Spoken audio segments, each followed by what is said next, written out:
do the cliff notes, if you will, of Mesopotamia from the textbook. So first thing, and the important sort of overall thing of looking at what we're doing here with settling. So Paleolithic, Neolithic, settling down into these river valleys, and this is a micro history of the macro phenomenon that's happening around the world of settling down in these valleys. And what starts to emerge is the name of our class, right, which is civilizations, world civilizations. So what is a civilization? And this has been in debate for a long time, actually. I mean, it seems like a simple word, but behind that word is so much meaning, so much loaded, important fundamental questions of who we are today.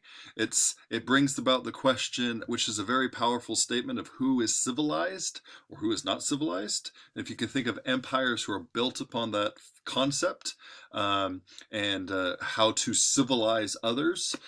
So the question of civilization arises. Recently, in the last 20, 30 years, you start to see this being changed. Because before, in the 60s and even before that, to be civilized and create a civilization, you need like a city.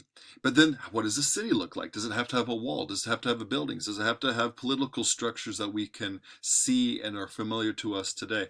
All that comes into question.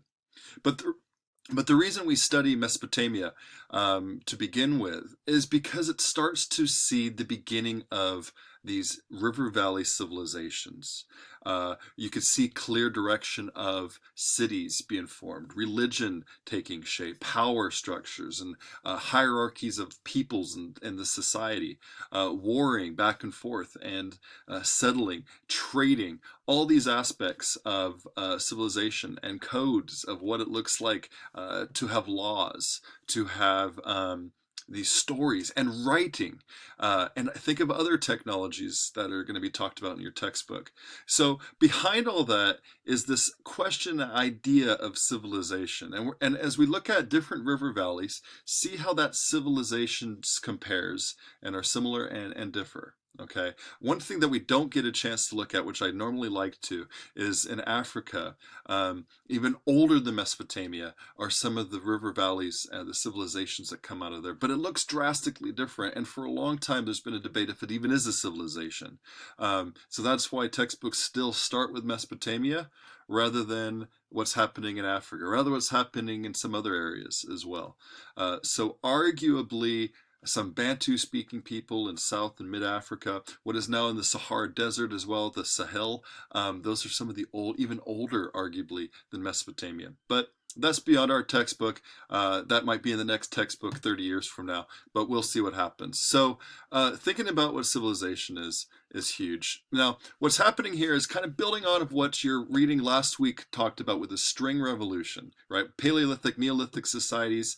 Remember those Venus dolls, Venus figurines rather, and the string revolution of how textiles start to play a role. Women, you can start to see women's role in society, all that. Well, within these river valleys and settling in civilizations here, you start to see two more revolutions take shape. You see the technological revolution. Technological is a global revolution that happens in all these valleys, and also organizational revolution of how people are made up in society. So technologically, what you start to see is, in river valleys in particular, you start to see, of course, farm production. River valleys are great because then you can harness the water and use it for irrigation, use it the way you need. Along with that, too, is harnessing power, right? Power of oxen, if you have it, in the river valleys around you. In some areas, maybe horses. Some areas, maybe all you have is llamas in South America, but in the Indus Valley, in the Tigris-Euphrates valleys, and the Egyptian valleys, you start to see beasts of burden being used, and maybe in some cases worshipped because of how important they were. So you start to see that. Wind, be it development of sailboats, development of different ways to harness power. Now, power on the other side of it as well is how to use metal, right? And how to wield one's power through weaponry or through farming implementation, or how to build structures and buildings and so forth.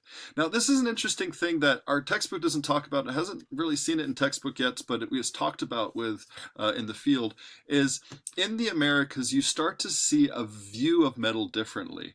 And one side, and what we're used to in Western culture, is hardness and strength, right? With steel and using metal to use very strong weapons and really strong buildings and all these things. But in the ancient Americas, the value of metal is different. Plasticity, malleable, being tough is more important than the hard strength, rigidness of metal. So you see gold used a lot, right? Because gold is malleable and everything. So you see that, and it's valuable. All the societies valued gold. That comes out individually, which is really interesting.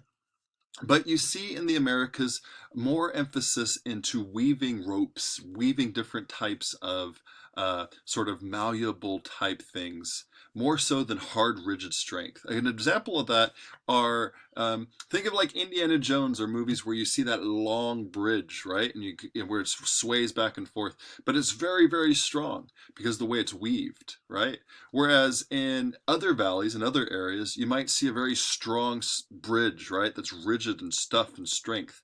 But it's viewed differently. So, when we look at later civilizations, it grows from how they view from the very beginning what is powerful, what is strong. Just a side note. But technological revolutions happen individually in all these valleys. Along with that, too, if you're a planter, if you're a farmer, if you have a farming background, you know how important the calendar. Think of the almanac, right? The calendars and its growing seasons. And then tying those growing seasons and the importance of fertility of the land into religious beliefs and religious happenings. Think of the Aztec calendar. Same sort of thing happens in Mesopotamia. Same thing happens in Egypt. All these valleys use and develop calendars. They look at the stars. They look at, all kinds of symbols that are happening around them, and to put those into religious meanings, but also dictate their yearly calendar from that. And that plays a huge role. Then along with that as well, with the organizational revolution happens too. How do you harness not only the power of technology, but the power of ability to control, the power to influence the behavior of others around you, and to use them for personal gain, family gain, civilizational gain, right? So this is the gain of the civilization to work together one way or another to maybe protect themselves against those around them with competition. So that's a huge, huge thing that starts to happen. You start to get rulers, right? So rulers start to take shape who control irrigation systems broadly, ruled religious sanctions, channeled by a new class of priests start to come about. You see that. Administrators, intellectuals, doctors, magicians, diviners, king's prestige to manage the kingdom. You see soldiers and police, providing defense for outside invaders, but also inside rebellion. Along with that, you see skilled workers. The development, if not everybody is working the farm, you start to create surplus. When you have surplus of food, people can do other things. You don't have to be tied to the land. You start to develop traders. You start to develop artisans who do other things. You start to travel outside the area. You're able to do different things than just being tied to the land. But then you have rural peasants who are relatively powerless. But throughout history, you'll see too how the expressed peasant's view can upset justice. Tie that in with environmental factors, and you can have societies crumble, as you see in China, ancient China. You see that in Mesopotamia. You see that in a lot of different areas. And then also laborers and slaves. So all these systems of people organized start to evolve. And then you got to give them tasks, right? You got to give these people things to do. So you see these monumental buildings being formed. In Mesopotamia, you start to see massive buildings, right? Ziggurats, kind of sort of choppy, step-like pyramid, these massive religious buildings. This one in particular that you see on the slide, the Ziggurat of Ur, the city of Ur. These are city-states, so Sumerian culture that you're going to read about, Sumer. Each city-state sometimes unified more than other times, but at the center of these are these massive ziggurats. In Ur, it was to build, it was to worship Nana, or called Sin as well, the god Sin. Now, you hear that name come up in other cultures as well, right? Sin is in Christianity and so forth. But the beginning in this time period in Mesopotamia, their god was Sin. One of my favorite stories, and stories start to be a big part of society, as you will read in the Epic of Gilgamesh, and the story of Gilgamesh traveling around, and then he meets Enkidu that we talked about. But those are myths. Myths are a huge important part of all these cultures today. Narratives about the activities of a god or gods, and depicting a creation story. It's depicting their identity through these stories. So Gilgamesh representing the people, Enkidu as one of the many gods. There's stories, creation stories like this picture here, where this god making people out of clay. Right, so you start to see that in other cultures as well, the idea or the symbolism of a god making people out of clay, like a potter, but also the portrayal of how they view these gods. Do they view these gods as benevolent or as angry, pissed off gods? In the case, one of my favorite stories in myth that comes about with Ur is that Ur was destroyed at one point, and the story was how it was destroyed. It was destroyed by gods because this was a city that was partying it up, and you can kind of see remnants of that in the Epic of Gilgamesh. Come then, Enkidu, Rampart Uruk, to Ramparted Uruk, which is another city-state, where fellows are where fellow are okay, let's cut that out. So you can kind of see that in the Epic of Gilgamesh, where Enkidu, traveling to Uruk, the city, he's there every day. Every day it is for celebration. They party it up. Harps and drums are played, harlots too, fairest in form, beautiful, delighted. But this is a city of partying. They endless partying all night long. It's spring break year round in the city. Even the great gods are kept from sleeping at night. And this is mentioned in the Epic of Gilgamesh, but it is mentioned in other stories, and later in Epic of Gilgamesh too, is that the city is completely destroyed by the gods. Why? Because they're being kept up at night. Here's these people partying it up, standing all night. Think of a neighbor next door and how you just get frustrated. Well, that's how the gods in this story thought of the city-state, and they destroyed the city and all the people inside of it because they were pestered by people. So compare ancient, the Tigris and Euphrates culture in Mesopotamia with this river valley, completely different. And what comes out of ancient Egypt is a very different culture. A lot of similarities and a lot of differences, as you will see in the reading. But one thing that tears them apart, that makes them completely different, is the environment. And with the environment, a different sort of religion emerges. The Egyptian gods, not unlike the gods of Mesopotamia, are tied to the environment around them. And Horus, one of the main gods in Egyptian culture, is tied to the river Nile. But what is he like? He's a lot different than the gods in Mesopotamia that would destroy you at the blink of an eye. Horus is a lot more benevolent. And he reflects the view and the understanding of the Nile to the Egyptian peoples. The Nile, it floods every year, but very predictably. You're able to understand and know when the season is going to happen. And during that season, though there's turmoil and destruction, what has remained after that is an abundance of life, where the ground is fertile, and you're able to sustain a civilization because of the power of this river. So you see that reflect in the culture. Also, if you see around it, it's very, very hard to get there through the treacherous desert regions. Yeah, you can get to easier from the Mesopotamia, from the Mediterranean in the north, from the very powerful Ethiopian uh, empires that start to emerge in the south. But to get there is treacherous. It's tough, and it's protected by the land. It's almost an island within this land itself, protecting it. Mesopotamia is open to invasion from neighboring city-states, from neighboring empires that start to emerge, and it creates a different type of warring nations, different type of area, with warring factions between the city-states that makes it very, very hard to unite it in a way that's been united between Upper and Lower Egypt and ancient in this time period.